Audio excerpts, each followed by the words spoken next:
요한복음 16장 1절 내가 이것을 너희에게 이름은 너희로 실족하지 않게 하려 함이니. 사람들이 너희를 죽게 할 뿐 아니라 때가 이르면 곧 너희를 죽이는 자가 생각하기를 이것이 하나님을 섬기는 일이라 하리라. 그들이 이런 일을 할 것은 아버지와 나를 알지 못함이라. 내가 너희에게 말한 이것을 기억나게 하려 하며 처음부터 이 말을 하지 아니하는 것을 내가 너희에게 있었으리라. 지금 내가 나를 보내신 이에게로 가는데 너희 중에 나더러 어디로 가는지 묻는 자가 없고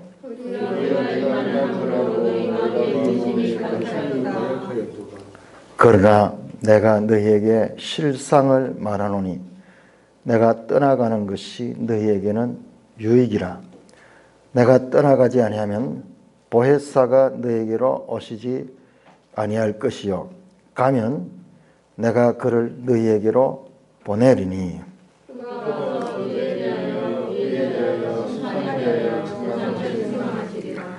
죄에 대하여라 함은 그들이 나를 믿지 아니하며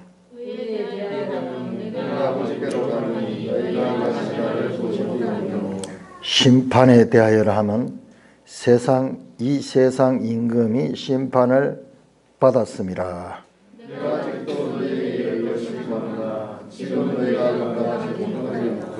그러나 진리의 성령이 오시면 그가 너희를 모든 진리 가운데로 인도하시리니 그가 스스로 말하지 않고 오직 들은 것을 말하며 장래 일을 너희에게 알리시리라.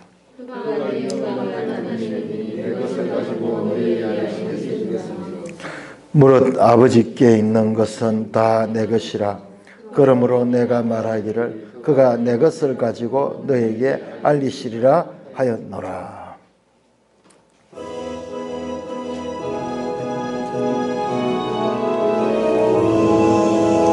주님 우리의 마음을 여시어 말씀을 깨닫게 하옵소서. 아멘. 우리가 지난 주간에 읽었던 내용 요한복음 14장에서 17장까지 조금 더 확장해서 온 요한복음 13장이에요. 13장 우리가 지난번 할 때 나왔죠. 사실상 13장, 14장, 15장, 16장, 17장이 서로 연결되면서 이 장소가 다락방에서 예수님께서 제자들에게 마지막으로 힘주어 가르친 그와 같은 예수님의 가르침과 17장은 예수님의 기도입니다.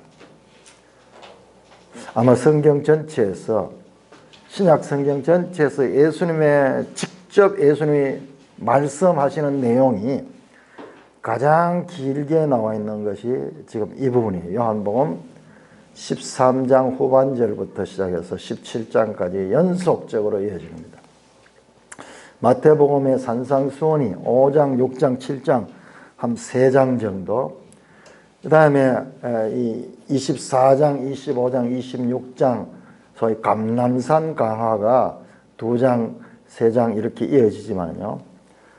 그 예수님의 직접 하신 말씀이 가장 길게 나와 있는 부분이 바로 이 요한복음 14장, 15장, 16장 그리고 17장으로 이어지는 이 본문입니다.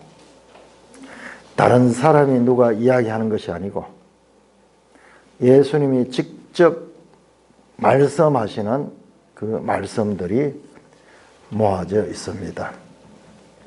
그러므로 우리가 지난 주간에 읽었던 내용은 성경 가운데서도 가장 중요한 내용이면서 또한 아마 여러분들 읽으시면서 느꼈지만 알 것 같지만은 정확하게 알 수 없는 알쏭달쏭한 그런 내용들이 계속 나오는 것 같아요. 자, 이것을 한번 크게 한번 보면은 이 말씀은 장소가 어디에서 했느냐? 다락방에 했다. 다락방에서. 그 다음에 시간은 언제냐? 시간은 6월절 전날입니다. 13장, 14장, 15장, 16장, 17장이 전부 하루 그날 밤에 일어난 일이에요.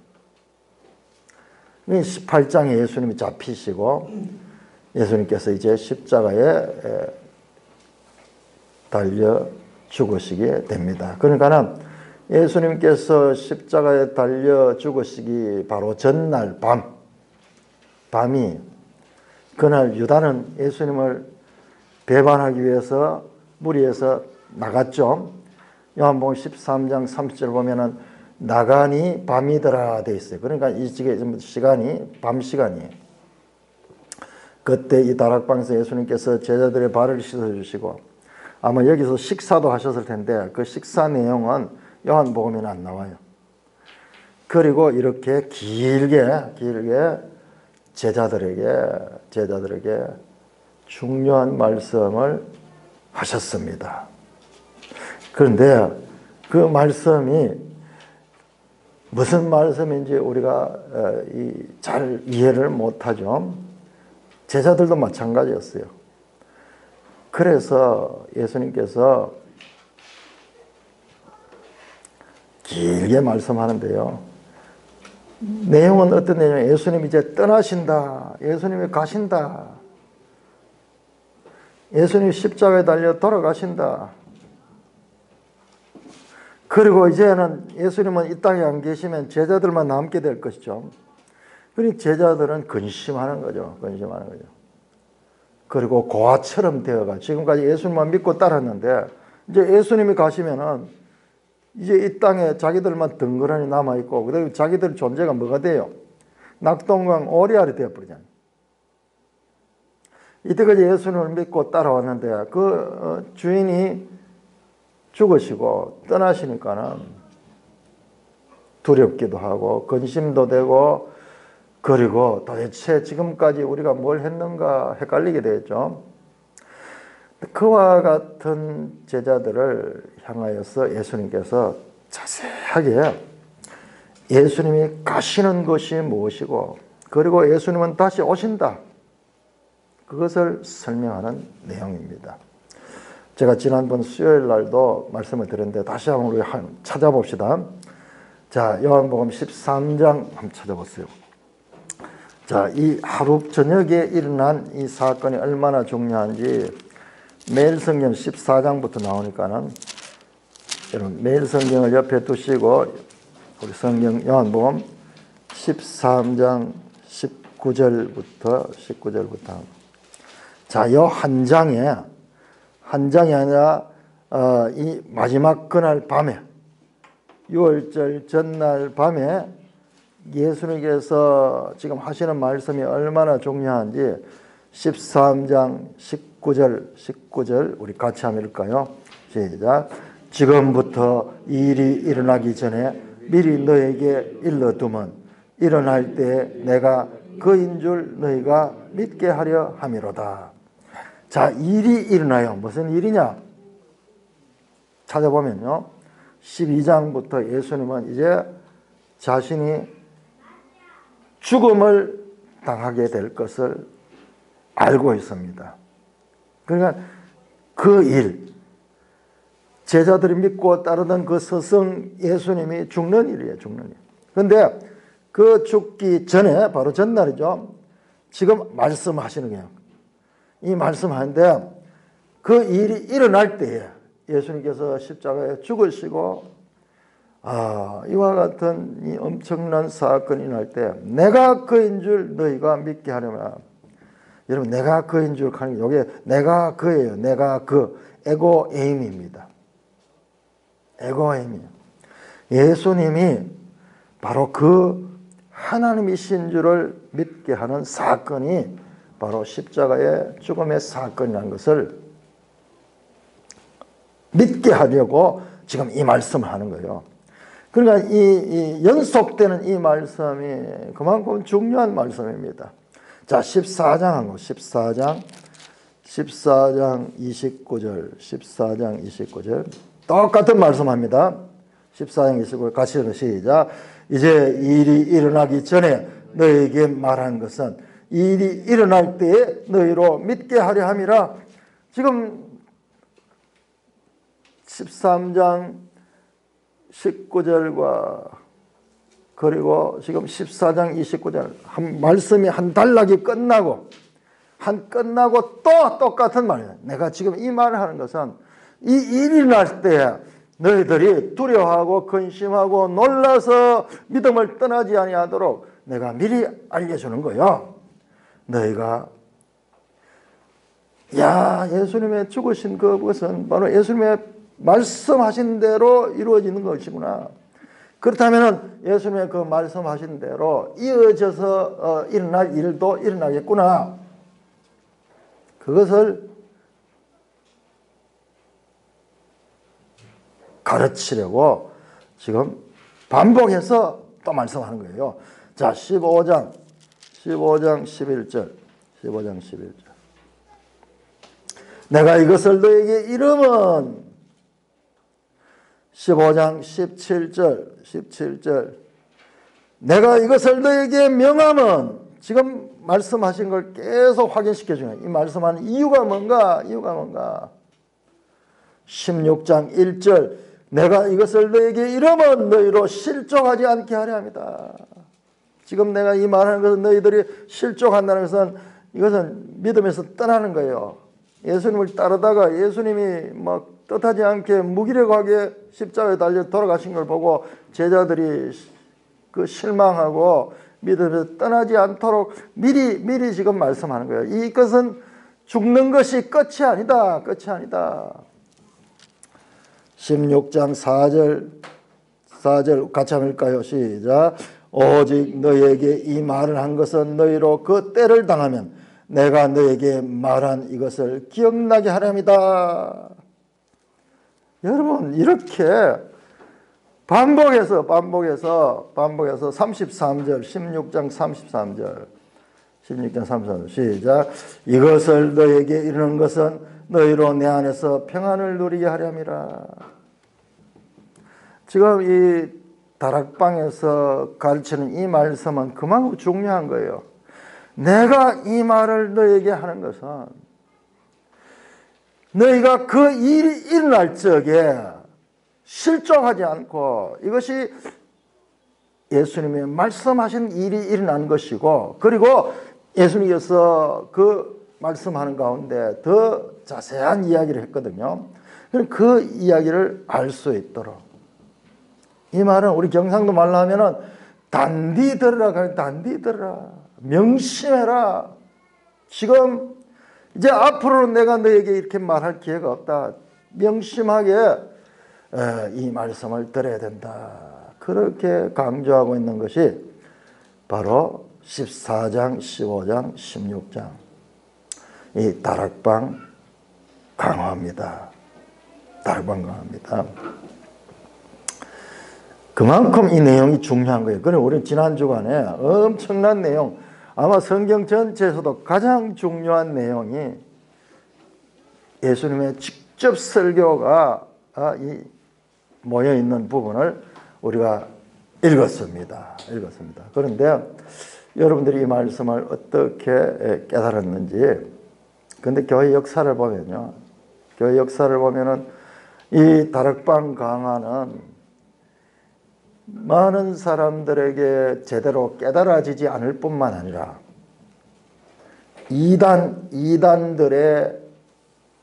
이단이 출몰하는 이단들이 이 말씀들을 그 본문을 가지고 자기들 정당화시키는 그런 말씀으로 오해되고 억지 해석이 되어왔던 그와 같은 본문입니다. 이 3세기, 4세기경에 등장하는 영지주의 사상가들 또는 몬타누스 같은 이단들도 이 요한복음 다락방 강화를 가지고 와서 자기가 보혜사라 그래요. 여러분 오늘날 신천지 보세요. 신천지가 이만희가 자기가 보혜사라 그래요. 여러분 말이 안 되는 거예요.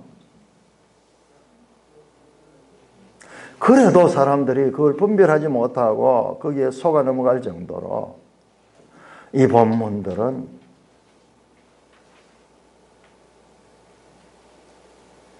미혹하는 영들이 사용하여서 이 본문을 바르게 깨닫지 못했습니다. 이만희가 썼는 책에 보면은요, 전에 보니까는 책에 이만희가 보혜사 이만희 그렇게 저자 책 표지에 나와 있어요. 그 다음에 여러분 그 이만희 설교하는 강단에 보면 앞에 새언약이라고 딱 붙여요. 새언약. 이 요한복음 다락방 강화가 새언약에 관한 말씀이거든요. 그 자신이 그 새언약이고 자신이 보혜사라는 거예요. 여러분 이 내용을 알고 보면요, 그렇게 말도 안 되는 이야기가 있을 수 없는 거예요. 조금 비슷하게 틀리는 것이 아니고 하늘과 땅처럼 그렇게 틀린데도 불구하고 눈이 있어도 보지 못하고 귀가 있어도 듣지 못하고 이렇게 가르쳐도 깨닫지 못하고 있는 것이 이 본문입니다. 그래서 오늘 제가 이 내용이요 좀 복잡해요. 그래서 했던 말 또 나오고 했던 말 또 나오고 이런 것 같은데, 근데 이것을 한번 쉽게, 최대한 쉽게 여러분들께 말씀을 드리고자 합니다. 예수님의 십자가 사건은요, 단순히 죽음으로 끝나는 보통 사람들의 그 사건과는 전혀 다릅니다. 십자가의 죽으심은 새로운 시작이에요. 새로운 시작입니다. 그래서 예수님은 8일 만에 안식 후 첫날 제8일 되는 그날에 부활하시거든요. 부활하시고 이제 성천하시고 보좌 우편으로 가시죠. 자, 우리가 복음서를 보면은 복음서 구약 쭉 나왔고요. 그 다음에 복음서 오면은 제일 먼저 나오는 게 예수님의 초림이죠. 예수님이 이 땅에 오신 예수님의 초림을 말씀합니다. 그 다음에 또 복음서에는 예수님께서 30여 년 동안 공생애를 이 땅에서 어떻게 사셨는가, 많은 기적을 행하시고 말씀을 전하시고 제자들을 선택하시고 제자들을 가르치고 많은 표적들을 행하시는 내용이 복음서 내용이잖아요. 그래서 복음서는 예수님의 초림과 예수님의 공생애를 다루고 있습니다. 자, 오늘 본문은 뭐냐 그러면은 이 14장, 15장, 16장 요한복음의 이 다락방 강화는 뭐냐 그러면은 그 공생애 가운데 마지막 십자가에 달려 돌아가시기 직전에 자, 예수님이 이제 자신이 이 세상을 떠나셔서 하나님께로 가신다는 그 말씀을 하시고 있는 겁니다. 그런 공생애의 마지막 중에 마지막의 가르침이에요. 살아계신 돌아가시기 전에 마지막 가르침입니다. 자, 예수님이 우리가 기본적으로 한번 이 내용을 지금 파악하기 위해 가지고 제가 예수님은 어디서 왔으며 그리고 예수님은 어디로 가시며 또 예수님은 다시 오신다 그랬는데 성경 본문을 가지고 함께 한번 확인해 보도록 하겠습니다. 자, 예수님께서 자, 오늘 우리가 읽었던 본문은 16장에서 한번 볼까? 16장 5절 보니까는 16장 5절 지금 내가 나를 보내신 이에게로 간다. 자, 그러면은 예수님은 여기 오시기 전에 어디에 계셨습니까? 자, 아버지께서 아버지가 계시는 곳, 아버지에 계시는 곳에서 예수님이 오셨어요. 세상으로 오셨습니다. 세상으로. 그래서 계속 요한 보면서 나를 보내시니, 나를 보내시니, 나를 보내시니. 여기도 마찬가지죠. 지금 내가 나를 보내시니에게로 간다.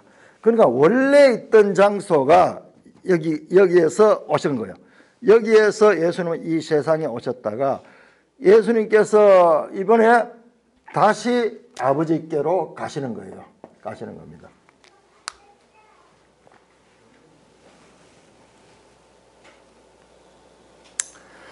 (16장 27절) 한번 볼까요? 16장 27절. 16장 27절. 이는 너희가 나를 사랑하고 또 내가 하나님께로부터 온 줄을 믿었으므로. 예수님은 하나님께로부터 이렇게 오셨어요. 오셨습니다. 그리고 28절. 내가 아버지께서 나와 세상에 왔고 다시 세상을 떠나 아버지께 간. 정확하죠? 자, 아버지께로 와서 세상에 왔고 세상에서 다시 아버지께로 돌아간다. 30절. 우리가 지금이야 주께서 모든 것을 사람의 물을 기다린다. 이로써 하나님께로 나오심을 우리가 믿사옵니다. 예수님은 하나님 아버지께로부터 나오셔서 이 세상에 왔고 예수님은 이 세상에서 다시 아버지께로 돌아가신다. 그 말입니다. 자, 그리고 예수님이 오신 곳은 아버지의 나라입니다. 하나님의 나라에서 이 세상에 오십니다. 자, 그 다음에 16장 5절 보실까요? 5절. 16장 5절. 지금 내가 나를 보내신 이에게로 간다. 예수님이 지금 가시잖아요. 너희가 나더러 어디로 가는지 묻는 자가 없다. 그러면서 예수님은 지금 가신다. 7절도 마찬가지로 내가 너에게 실상을 말해 내가 떠나가는 것이 너에게 이라. 예수님은 떠나가십니다.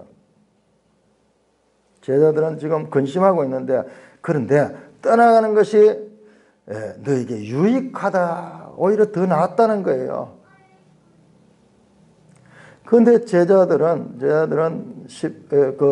6절에 보면은 근심하잖아요. 예수님이 떠나가니까는 근심하는데 아니야. 실제로는 내가 떠나가는 것이 너에게 좋아.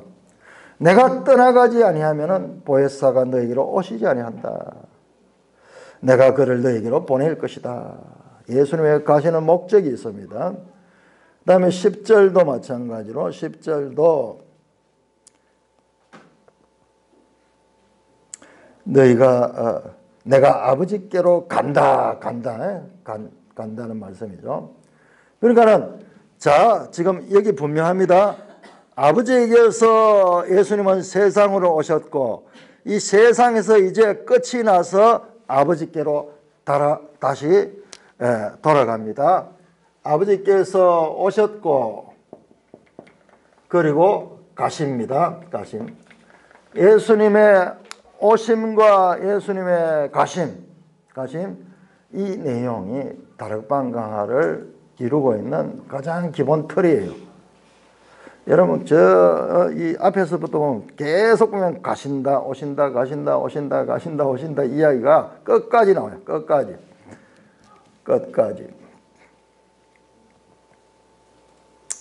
자, 16장 28절 한번 볼까요? 16장 28절. 내가 아버지에게서 나와 세상에 왔고 다시 세상을 떠나 아버지에게로 간다. 자, 분명하죠? 자, 예수님은 하나님 아버지께로부터 오셔서 세상에 오셨고 이제 세상에서 그 공생애를 마치시고 다시 하나님 아버지께로 가십니다. 그런데 문제는 예수님께서 다시 오신대요. 자, 14장 3절부터 한번 볼까요? 14장 3절. 자, 여기까지는 하나도 어려운 게 없는데 지금 여기서 보면 조금 헷갈립니다. 자, 이거 단순합니다. 이 두 개는 아버지께로부터 오셨고 그 다음에 세상에서 아버지께로 돌아갑니다.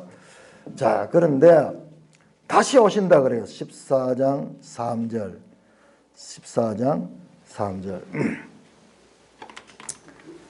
자, 예수님께서 가셔가지고 어떻게 하느냐.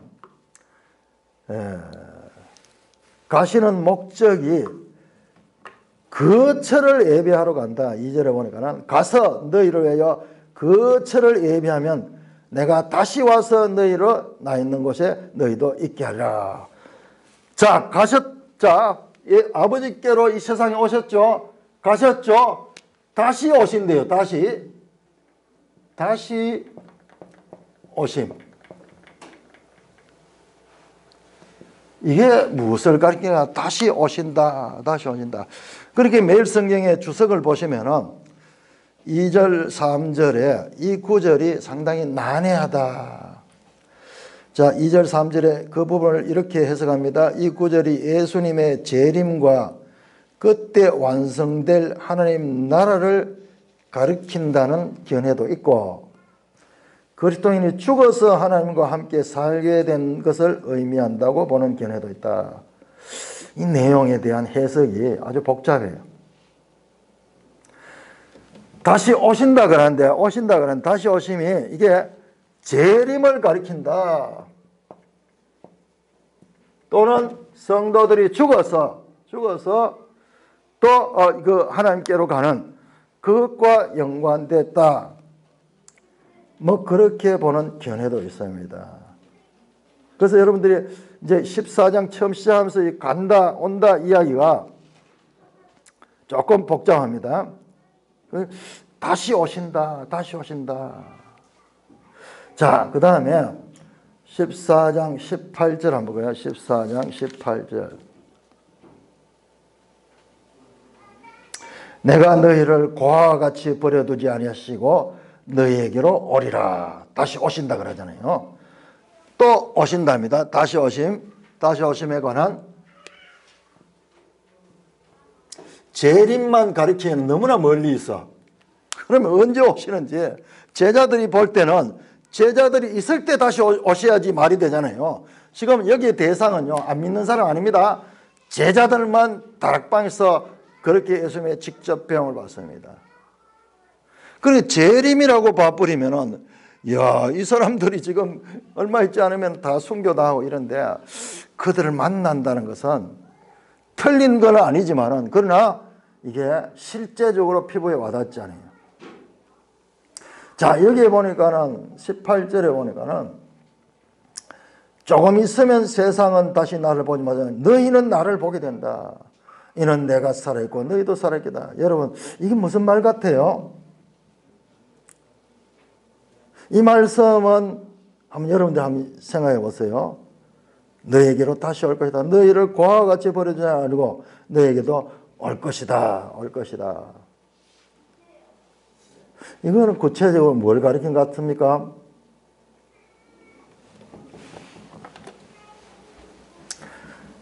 자, 예수님이 죽으시지만 어떻게 합니까?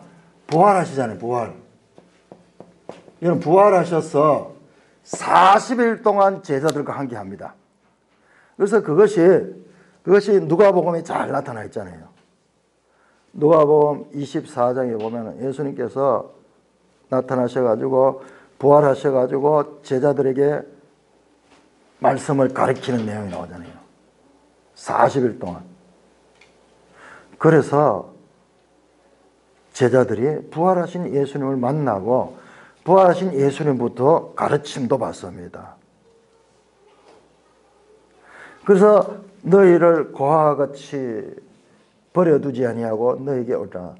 조금 있으면 세상은 다시 나를 보지 못할 거예요. 너희는 나를 보리니 내가 살아있고 너희도 살아있겠습니다. 이것은 예수님의 부활을 가리키는 것 같아요. 예수님이 죽었지만 다시 살아나시고, 그리고 제자들은 슬픔 가운데 두려움 가운데 이제 그들이 믿던 주님이 떠나서니까는 실망 가운데 있었겠지만 예수님이 다시 오셔서 부활하셔서 그들에게 나타나실 것이다. 14장 28절 한번 보세요. 14장 28절 같이 읽습니다. 시작. 내가 갔다가 너에게로 온다 하는 말을 너희가 들었나니 나를 사랑하였다면 내가 아버지께로 감을 기뻐하였으리라. 아버지는 나보다 크심이라.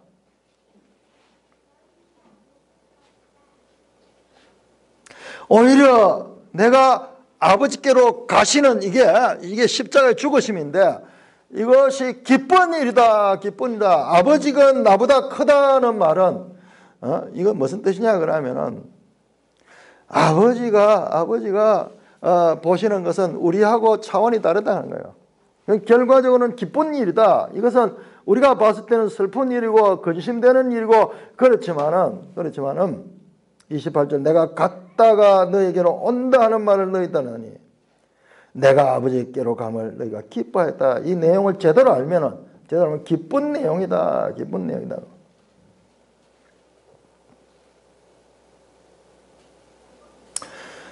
16장 22절 볼까요?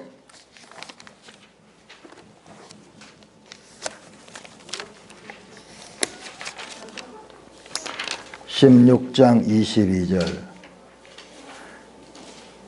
같이 있습니다. 시작. 지금은 너희가 근심하나 내가 다시 너희를 보리니 너희 마음이 기쁠 것이요 너희 기쁨을 빼앗을 자가 되어. 야, 다시 오면은 기쁠 거죠. 이 부활을 부활을 가리켜요. 다시 오십니다. 그런데 부활만 가리키는 건 아니야. 자, 다시 오시면 좀 복잡습니다. 첫째로 예수님의 부활을 가리키고 첫째입니다. 그런데 부활하신 예수님은 또 떠나셔. 다시 오는 건 맞습니다. 그렇지만 그분은 다시 떠나십니다. 그런데 떠나지 않고 예수님처럼 제자들과 함께 계속 있을 분이 있는데 그분이 누구냐 그러면 그것이 성령. 보혜사가 오신다. 보혜사가 오시는 것을 가리킵니다. 그럼 보혜사는 보혜사고 예수님은 예수님인데 어째서 예수님이 보혜사가 오는 건데 내가 온다 그렇게 말씀하실까? 자, 그 내용을 우리가 오늘 집중적으로 살펴봐야 됩니다. 지금 다락방 강화는요, 이 다락방 강화의 큰 그림이 이겁니다. 예수님은 아버지께로부터 이 세상에 오셨고 이 세상에서 이제 다시 아버지께로 가시고 그리고 아버지께로 가셔가지고 다시 오시는데 첫째로 예수님은 부활하실 것이고 근데 부활할 때는 아버지께로 가셨다가 오지 않은 것 같아요. 그냥 부활하셨는데 그런데 아버지께로 다시 오시는 분은 이 성령님. 이제 그 내용을 우리가 살펴보겠는데요. 그러면 성령은 성령이고 예수님은 예수님이고 서로 다른 존재인데 어떻게 이게 하나가 될 수 있는가? 자, 일단은 예수님의 가심과 그리고 성령님의 오심입니다. 자, 중요한 내용입니다. 지금 다락방과의 핵심 주제는 예수님은 가시고 그리고 성령님은 오십니다. 오심. 마치 두 분이 릴레이 경주 가운데서 바톤 터치를 하고 이제 한 사람이 달려가기 다 가고 그 다음 주자가 이어서 달려가듯이 예수님은 가시고 성령님 오십니다. 그러니까 이 내용이 이 다락방과의 내용이 바로 하나님의 구속사에서 성자의 시대가 끝이 나고 이제 성령의 시대가 오는 그와 같은 전환기, 하나의 구원 역사의 전환기에 예수님이 가르치는 것입니다. 그래서 여러분 14장 16절 보세요. 14장 16절 여러분들 나왔던 내용이 또 나오고 이럴 적이에요. 그게 중요한 내용이에요. 14장 16절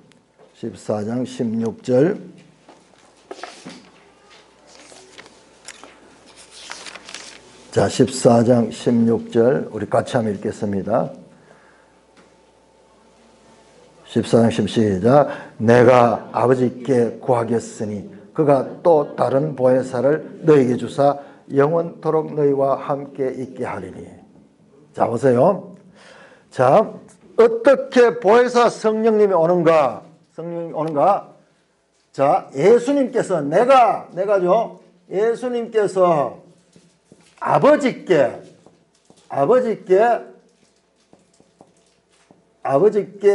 구하시는 거예요.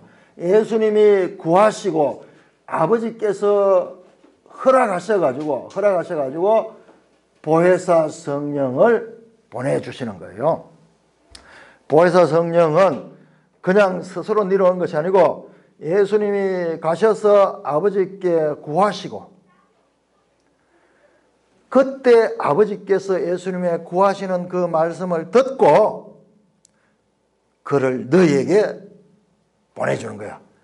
다시 오시는 분은 누구냐 그러면은 여기서 다시 오시는 보혜사는 어떻게 하냐, 예수님께서 아버지께 구하셔가지고 오시는 거예요. 이 세상에 오시는 건데, 근데 예수님은 30년 정도 공생에 살다가 이제 떠나가셨죠. 그런데 이분은 떠나는 분이 아니고 이분은 항상 함께 하셔.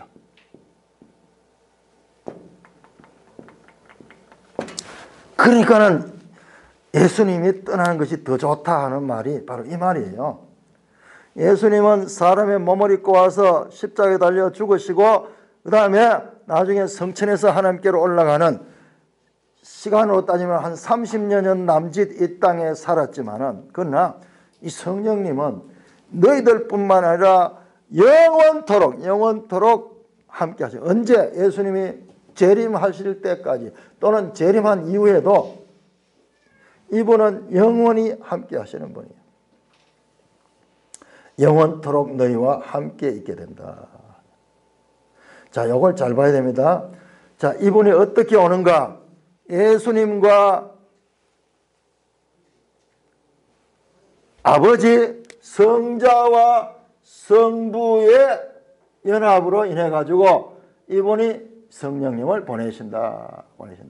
자, 그런데 16절에 아주 특별한데 여러분들 잘 봐야 되는 게, 이 보혜사 이름이 뭐냐 그러면은 다른 보혜사야. 다른 보혜사. 우리 이거 그냥 놓치기 쉬운데요. 다른 보혜사를 보내준다. 다른 보혜사라는 말은 뭐냐 그러면요, 보혜사가 있고 또 다른 보혜사예요. 또 다른 보혜사. 그런데 보혜사가 하나만 있는 것이 아니고 보혜사가 다른 보혜사가 있는 거예요. 그러니까 원 보혜사가 있고 진짜 보혜사가 있고 또 다른 보혜사가 있는 거예요. 그러면은 이 다른 보혜사 전에 원 보혜사가 누구냐? 원 보혜사가 누구냐? 성경에 안 나와요.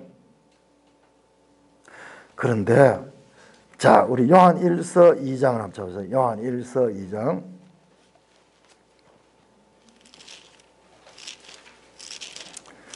요한 1서 2장 1절 보세요. 자, 보혜사라는 말은 헬라어로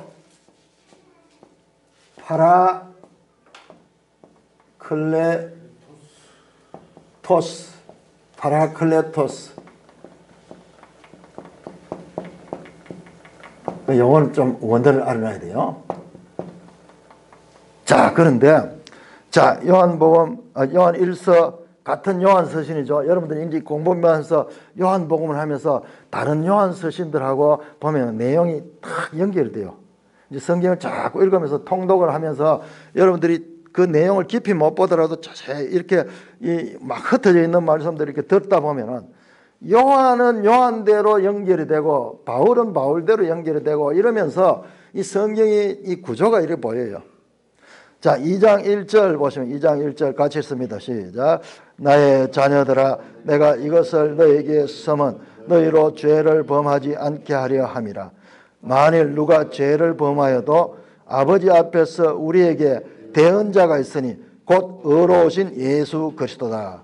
자, 거기서 대언자라는 말인데 제가 가진 성경에는 거기 대언자 앞에다가 3번 열어가지고 줄을 달았는데 보혜사라고 이렇게 해놨어요. 여러분 성경도 그렇게 되어 있습니까? 아마 안 그런 것도 있고 그런 것도 있을 거예요.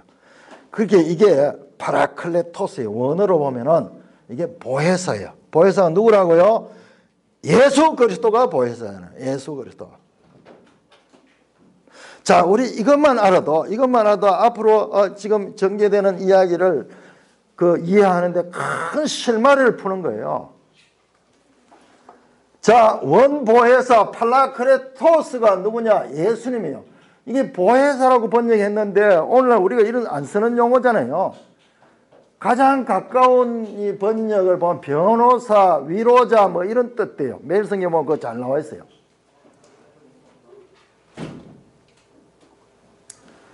자, 파라클레토스인데 예수님이 보혜사면은 다른 보혜사는 성령님인데 이 성령님과 예수님이 밀접하게 연관을 가지고 있다.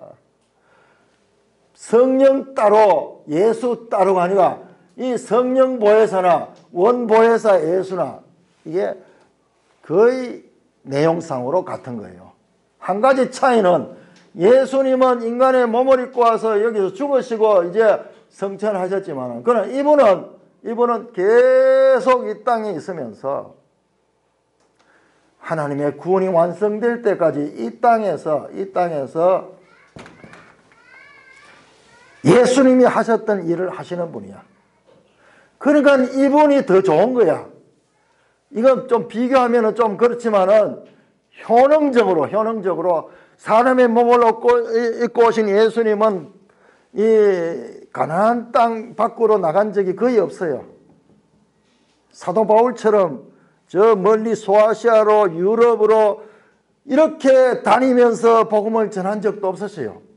예수님은요, 그 가나안 땅 팔레스타인 그 안에서 윗지방 갈릴리로 갔다가 예루살렘으로 갔다가 주로 그 안에서 기껏했죠. 바로 두로 이 가나안 땅 북쪽에 그 두로 쪽 정도 나가셨지.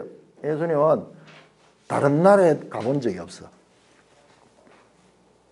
그래 예수님은 30년 동안 이 공생애를 하시고는 떠나셨어요. 그래서 예수님이 참으로 하나님의 뜻을 가지고 이 모든 일을 했지만은 예수님은 사람의 몸을 입고 있는 그 몸의 한계를 가지고 있었어요. 그래서 예수님께서 지금 그 말씀하는 거예요. 자, 예수님께서 자, 16장 한번 보세요. 16장 7절. 이 말씀이 이제 그 말이에요. 16장 7절 같이 읽습니다. 시작.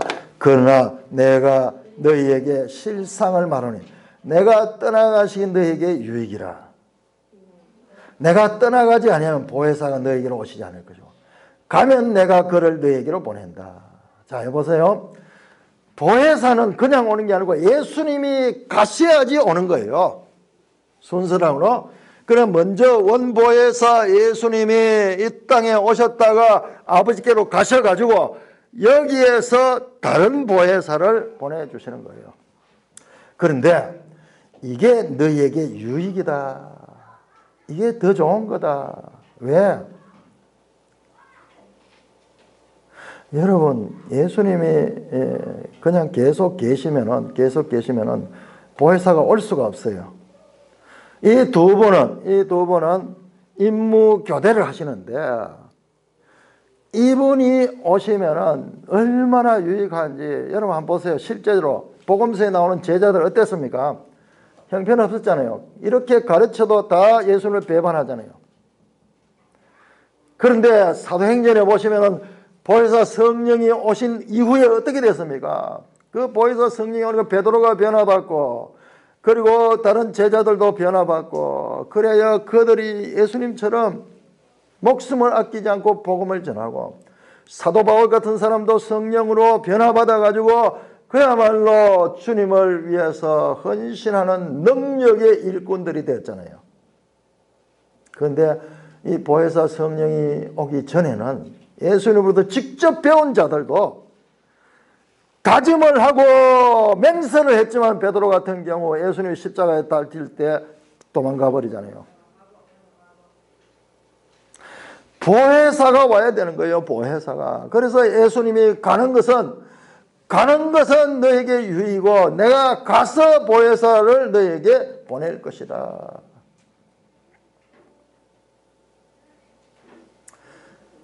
(16장) 13절도 보세요. 13절도 그러나 진리의 성령이 오신, 보혜사의 별명이 진리의 성령이요. 진리의 성령.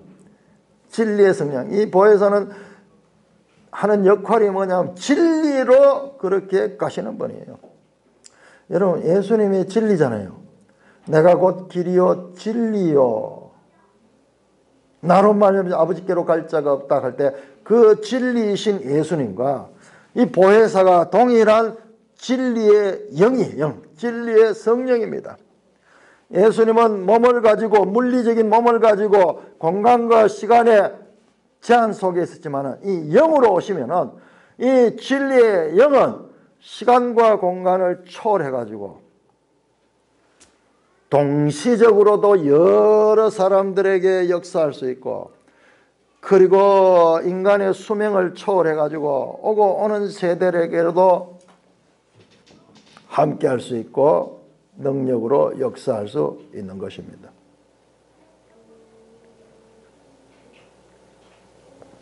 이 보혜사 이야기가 자 15장 26절 15장 26절 같이 읽습니다. 시작.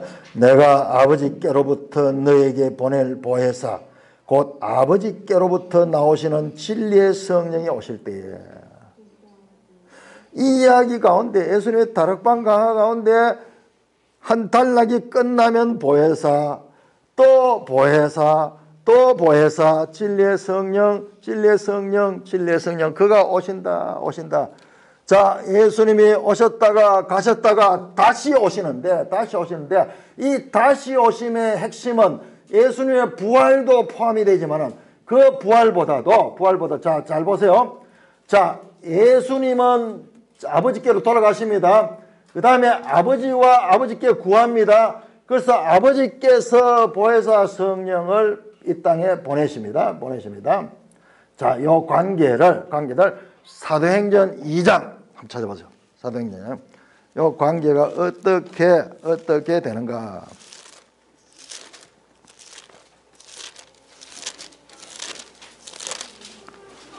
사도행전 2장 33절. 2장 33절. 자, 여러분들이 성경과의 관계에서 이제 분명히 알아야 되는가? 지금 요한복음 다락방가에서 예수님의 핵심 주제가 보혜사 성령을 보내준다는 거예요. 자, 이것은 약속이고 이것이 어떻게 성취되는가? 자, 요한 사도행전 2장 33절 베드로의 설교입니다. 2장 33절 시작. 하나님이 오른손으로 예수를 높이시며 그가 약속하신 성령을 아버지께 받아서 너희가 보고 듣는 이것을 부어주셨느니라. 지금 요한복음과 사도행전이 이래 연결되는 거예요. 자, 예수님이 가실 때 그냥 힘이 없어가지고 인간 세상에서 죽임을 당한 것이 아니라 그것은 하늘에서 부르셔서 가신 거예요. 하나님께서 예수를 높이신 거예요. 십자가는 높임의 출발점이에요. 나무에 달리시면서 그러나 끝이 아니라 거기서 죽으시고 부활하시고 성천하셔서 보좌 우편에 앉으셨어요. 거기에서 이제 아버지가 아들과 아버지가 한 자리에 있죠. 그래가지고 아버지께서 그 성령을 누구를 통하여? 예수를 통하여 보내주신 거예요. 하나님이 오른손으로 예수를 높이신 그가 약속하신 성령, 지금 약속한 성령 바로 이거잖아요. 요한복음에서 말씀하셨던 이거, 그 다음에 누가복음에서 말씀하셨던 그 이야기.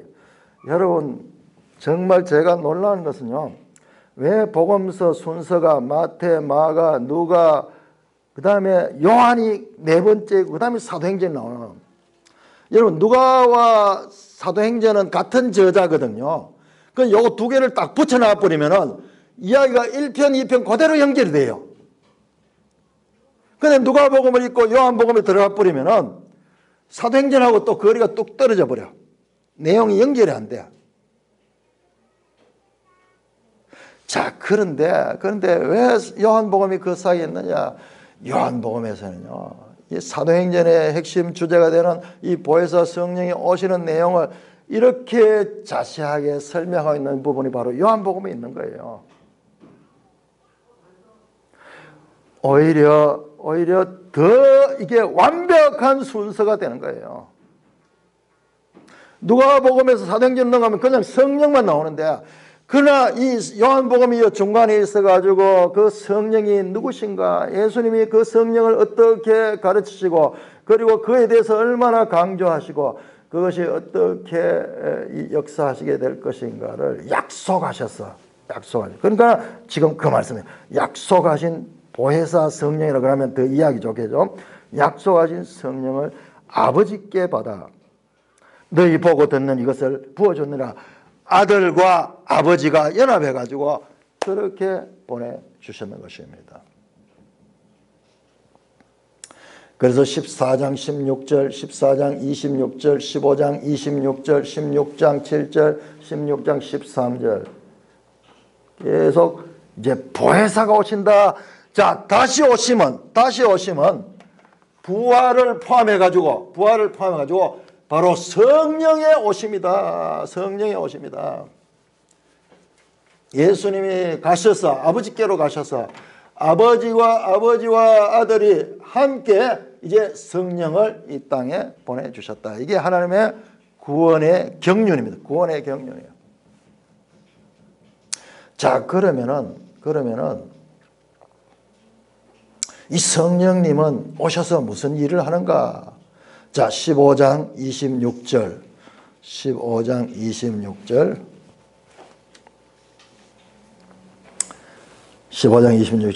성령의 역할입니다.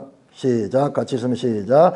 내가 아버지께로부터 너에게 보낼 보혜사 곧 아버지께로부터 나오시는 진리의 성령이 오실 때 그가 나를 증언하실 것이요. 자, 다른 보혜사는 누구를 증언하나? 원보혜사 예수님을 증거합니다. 성령님은 반드시 예수님을 증언합니다. 성령님의 하는 역할은 철저하게 예수님의 역할을 지금 합니다. 자, 16장 7절. 자, 16장 7절.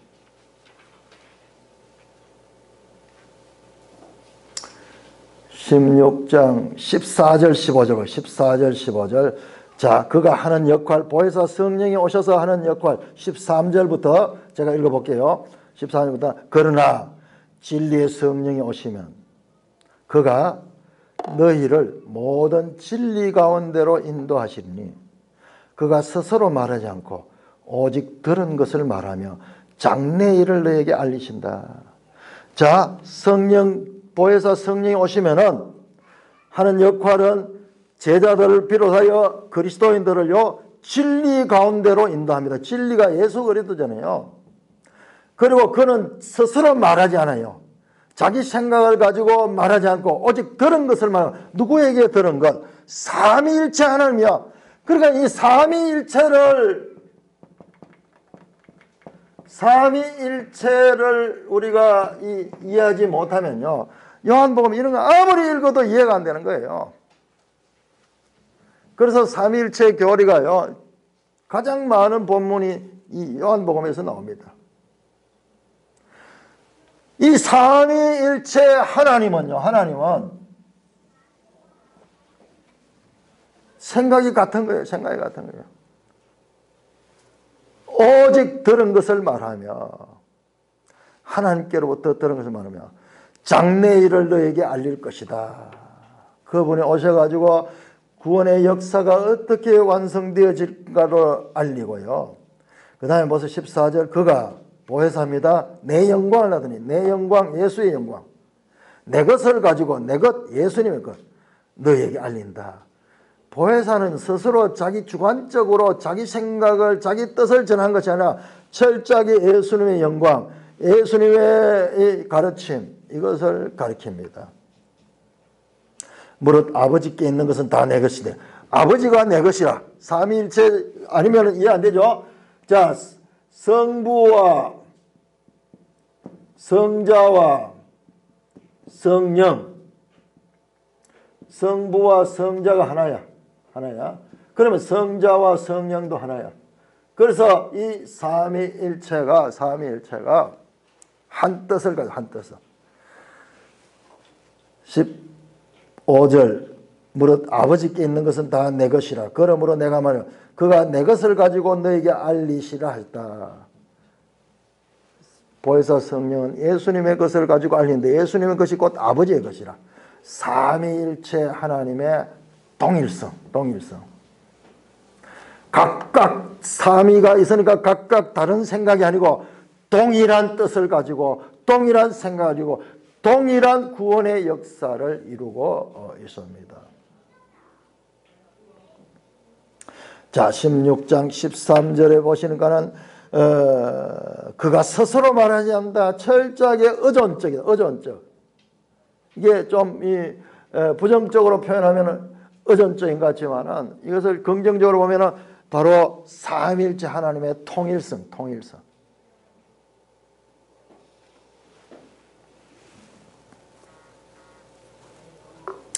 자, 그러므로 보혜사 성령은 바로 삼위일체 하나님이시면서 동일하게 하나님 아버지와 아들 예수 그리스도의 그 구원의 역사를 지금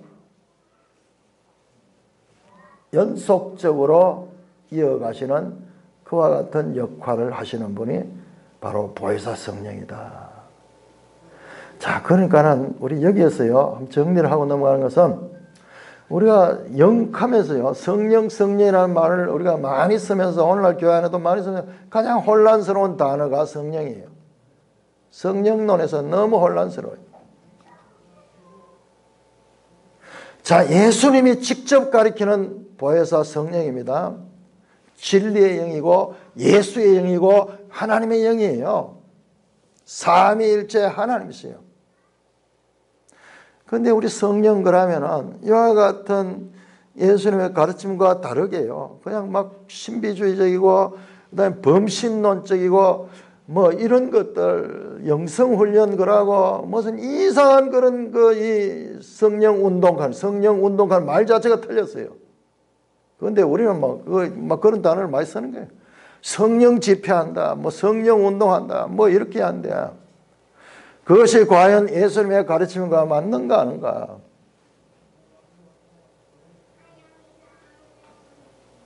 그렇게 성령에 대한 오해들이 많습니다. 자, 요한이 말씀하시는 보혜사, 요한복음을 통해서 예수님이 말씀하시는 이 보혜사는 예수님이 하시던 그 일을 지금 이어서 이제 각 사람들 안에서 그 일을 행합니다. 자, 14장 16절 다시 한번 볼까요? 14장 16 그가 어떻게 일하는가?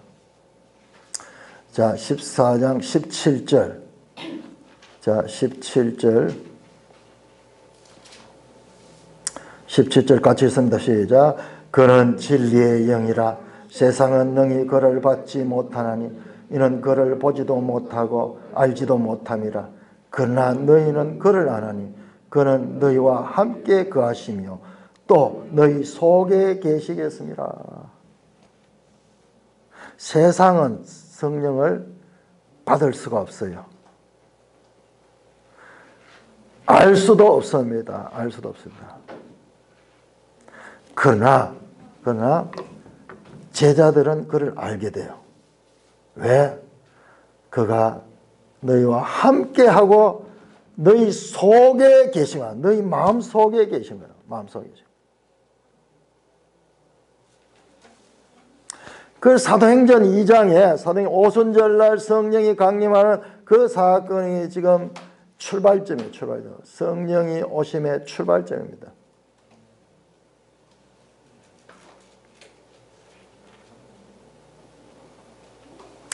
그래서 사람들의 인격 가운데서 역사를 합니다. 자, 그렇다면은 그렇다면은 우리가 여기에서 그러면은 1세기에 성령이 오실 때는 불의 혀 같은 그와 같은 능력이 임하고 그리고 그 뜨겁게 불처럼 임하는 그와 같은 체험들이 있었는데 오늘날 우리는 과연 그럴까? 자, 여러분들, 자, 그런 의문을 가지게 되고 또 사도행전에 보면은 그 제자들도 예수님처럼 떠가는 능력을 가지고 그렇게 일하십니다. 자, 그런데 제가 지난주에 잠깐 말씀드렸지만은 여러분들 성경을 자세히 보면요. 하나님의 구원 역사의 출발점 되들 때, 예를 들면 구약 성경 같으면 모세 시대 이제 가나안 들어갈 때 그 광야 40년 동안 기적의 순간들이 한순간도 기적 없이는 살 수 없었어요. 그리고 가나안 땅 입성할 때도 하나님께서 늘 기적적으로 함께 하셔가지고 그 전쟁에서 승리하게 했습니다. 그렇지만요, 일단 이 정착하고 난 다음부터는 이제 만나도 끊어지고 자기들이 그 농사를 짓고 그렇게 해서 먹어야 돼요. 그리고 그 다음에는 오늘날 우리처럼요, 이런 정치적으로 그렇게 이 사람을 뽑고 그 다음에 그 가운데 사람들이 노력하고 그리고 시행착오를 겪으면서 일들이 되어집니다. 자, 요한복음 3장. 그러니까 이 영에 대해서는 요한복음에서 많이 다루고 있습니다. 3장. 그래서 이제 여기에서 다시 이제 요한복음 3장으로 가면 이 말씀도 이제 3장도 제대로 이해되는 거예요. 예수님께서 니고데모에게 말씀하십니다. 3절입니다. 예수께서 대답하여 이르시되 3장 3절 진실로 내게 이르노니 사람이 거듭나지 아니하면 하나님 나라를 볼 수 없다. 거듭나는 게 무엇인가? 무슨 말인지 몰라요. 그래서 니고데모가 묻습니다. 사람이 늙으면 어떻게 날 수 있습니까? 두 번째 모태에 들어갔다 날 수 있습니까? 예수께서 대답하여 진실로 너에게 이르노니 사람이 물과 성령으로 나지 않으면 하나님 나라에 들어갈 수 없다. 성령으로 난다. 육으로 난 것은 육이요 영으로 난 것은 영이니 내가 너게 거듭나야 하겠다는 말을 놀랍게 여기지 마라. 8절 같이 있습니다. 8 시작. 바람이 임의로 불매 네가 그 소리를 들어도 어디서 와서 어디로 가는지 알지 못하니 성령으로 난 사람도 다 그러하다. 자, 여러분, 성령으로 난다고 해가지고 이것이 내가 막 체험적으로 막 불같이 뜨겁게 그 역사하시면서 방언이 터져나오고 능력이 행해지고 이렇게 임할 때도 있습니다. 그렇지만은 보편적으로는 스스로 느끼지 못할 때 있어요. 그럼에도 불구하고 우리가 믿음을 가지고 그리고 성경을 양식처럼 삼고 계속 알아가려고 하고 그 다음에 예배에 참여하고 성도의 교제에 참여하면서 하나님을 경배하고 하나님 말씀을 우리 가운데 이 교훈으로 삼고 참 우리가 실패하더라도 이 말씀이 우리를 징계하고 그 말씀 때문에 내가 삶이 변화가 일어날 적에 그것은 성령이 함께 하시는 증거입니다. 성령은요, 바람이 어디서 와서 어디로 가는지 알 수 없을 정도로 우리 가운데 그렇게 역사합니다. 그래서 이 성령님은 우리를 예수를 믿게 하고 예수님을 알게 하고 예수님을 따르는 삶을 살 수 있도록 인도하시는 능력이에요. 자, 그래서 사도행전 1장 한번 볼까요? 사도행전 1장.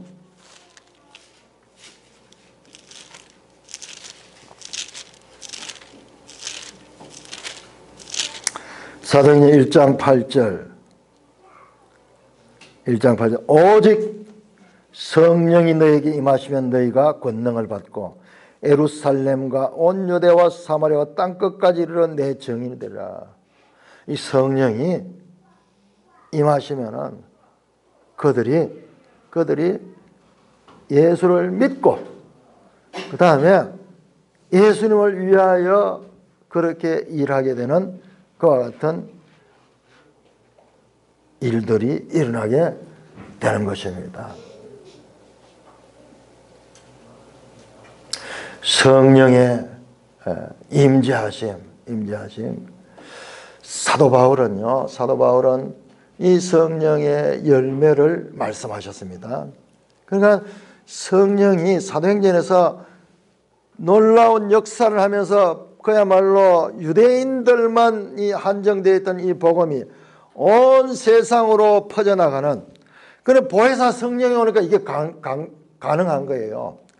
보혜사 성령이 오기 전에는 이스라엘의 종교였잖아요. 이스라엘의 종교였는데 이제 보혜사 성령이 오니까는 이방 사람들에게도 역사하시고 그렇게 함으로 말하면 그들이 예수를 믿고 그렇게 나타나는 이야기가 사도행전이에요.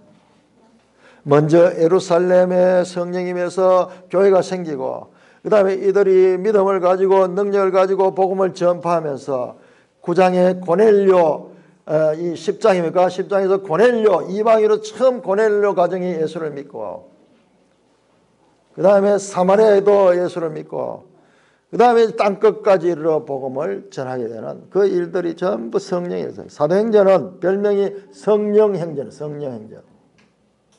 자, 그런데 자, 교회 시대가 이제 시작이 됐습니다. 자, 갈라디아서 5장. 사도 바울이 성령을 어떻게 가르치는가 볼까요? 갈라디아서 5장.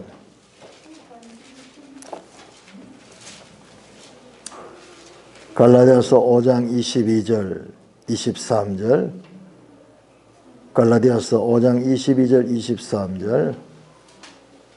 같이 읽습니다. 시작. 오직 성령의 열매는 사랑과 희락과 화평과 오래 참음과 자비와 양성과 충성과 온유와 절제니 이 같은 것을 금지할 법이 없느니라. 여러분 사도행전에 나오고 예수님 당시에 나오는 이런 기적들 이런 것들은요 은사입니다. 은사하는 것은 내 노력으로 되는 게 하나님께서 주시는 선물이에요. 하나님이 필요할 때는 그런 은사가 일어나고 능력이 일어납니다. 지금도 하나님이 주시면 그와 같은 은사가 그리고 능력이 나타납니다. 그렇지만은 그것은 보혜사 성령의 본질은 아니에요. 보혜사 성령의 본질은 오늘 말씀했듯이 요한복음에 나오는 예수님의 가르침대로 철저하게 예수님을 전가하고 예수님을 믿게 하는데 이 역사하는 것이 보혜사고, 그 다음에 갈라디아서 나왔듯이 우리의 인격적인 성품의 변화예요. 내 생각, 내 뜻대로 내 욕심을 이루고 내 힘을 믿고 살고 모든 것을 주관적으로 살던 죄인의 삶에서 이제 사랑과 희락과 화평과 오래 참음과 자비와 양성과 충성과 온유와 절제, 뭡니까? 전부 우리의 내면적인 성품의 변화입니다. 자, 이것이 본질입니다. 본질이고 능력, 기적 이러한 것들이 일어날 수 있는 것은요, 그것은 보너스예요. 하나님 필요할 적에 주는 거예요. 주객이 전도되면 안 됩니다. 본질이 무엇이고 그리고 특별할 때 하나님께서 필요를 따라 주는 것이 그런 기적들도 성령을 통하여서 나타날 수 있습니다. 그렇지만은 여러분들 주의해야 되는 것은요, 데살로니가 후서 2장을 한번 찾아봐요. 데살로니가 후서 2장. 데살로니가 후서 2장. 자, 우리 이런 능력을 우리가 참 좋아하기 때문에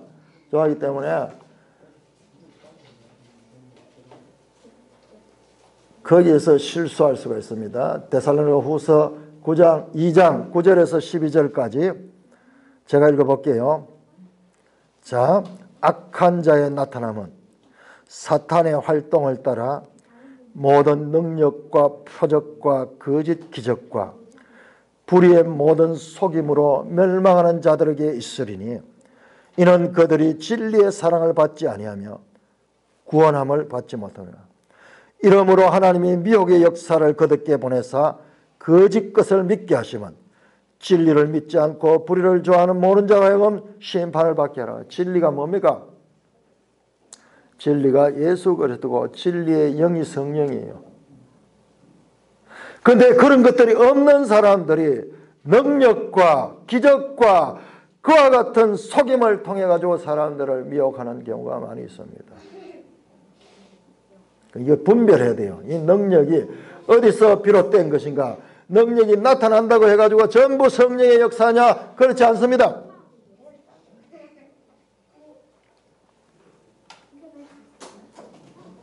사랑하는 형제 자매 여러분, 오늘 우리는 예수님이 이 세상을 지금 마지막 떠나기에 앞서서 유언적으로 다락방에서 보혜사 성령에 대한 자신의 가심과 그리고 다시 오시면 그 다시 오시면 부활뿐만 아니라 부활하신 예수님은 다시 떠나지만 보혜사 성령이 오신다. 보혜사 성령이 오신다. 이 말씀을 하는 거예요. 이게 얼마나 중요하냐. 하나님의 구원 역사에서 완전 패러다임의 변화이며 또한 이 성령님은 오늘 우리 산돌 교회 가운데도 동일하게 역사하시는 그 성령님입니다.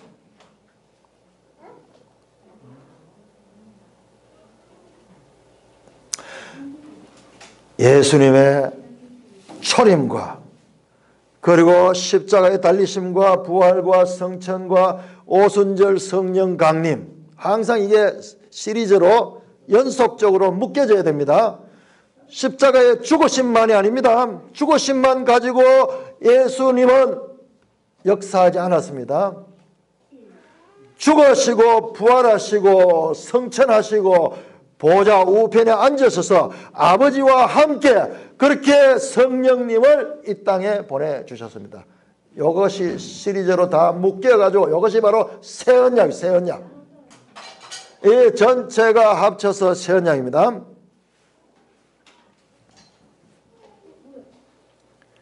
이 내용이 얼마나 중요했던지 예수님께서 여러 번 내가 이것을 너에게 이르면 너희로 믿게 하려 함이라 반복하셔서 말씀했습니다. 1세기 사도들에게 오셔서 내주하심으로 함께 하시던 그 보혜사 성령님은 오늘 여기 우리들에게도 동일하게 내주하시고 함께 하시며 예수님을 믿게 하시고 예수님을 알아가게 하시며 그 예수님에 따르는 삶을 살고자 하는 능력으로서 우리 가운데 역사하고 있습니다. 지금 우리가 예수님을 믿고 의롭다함을 받아 하나님의 자녀가 되고 지금 이 자리에서 하나님을 알아가는 것도 우리 안에 내주하시고 함께 하시는 보혜사 성령님이 일하심 때문인 것을 우리가 알아야 되는 것입니다. 더불어서 이와 같은 성령과 다른 영들의 가르침, 예수와 관계없는 기적이나 능력이나 다른 신비주의적인 그러한 것들이 성령과 동일화되어서는 되지 않습니다. 그걸 우리가 말씀을 통해서 분별해내야 돼요. 바른 말씀 진리에 되신 예수님과 사도들의 말씀에 근거한 믿음 위에 보혜사 성령님으로 충만한 열매를 맺는 저와 여러분 되시기를 주님의 이름으로 축원합니다. 하나님 아버지 은혜를 감사합니다. 하나님의 구원 경륜에서 패러다임이 변화되는 이 중요한 내용들, 또한 이 변화는 예수님의 재림 때까지 이어지는 성령의 시대를 가리키는 그 가르침을 예수님께서 제자들을 통하여 자세하게 설명하고 있음을 보았습니다. 예수님이 가셔서 아버지와 함께 보내주신 그 성령, 그 보혜사 성령님은 오늘 우리에게도 동일하게 우리 안에 내주하시며 우리와 함께 하시며 우리를 예수께로 인도하시는 분이심을 알게 하시니 감사를 드립니다. 우리의 믿음도 나의 믿음이지만은 그것이 나로부터 나온 것이 아니라 벌써 성령께서 우리에게 믿음을 주심으로 말미암아 우리가 믿게 된 것임도 알게 하시니 감사를 드립니다. 모든 것이 하나님의 주권적 은혜에 기초한 이와 같은 하나님의 구원 역사를 깨달으며 오직 하나님의 은혜가 아니고서는 우리가 아무것도 할 수 없음을 다시 한번 고백하며 우리 주 예수 그리스도의 이름으로 감사하며 기도드리옵나이다. 아멘.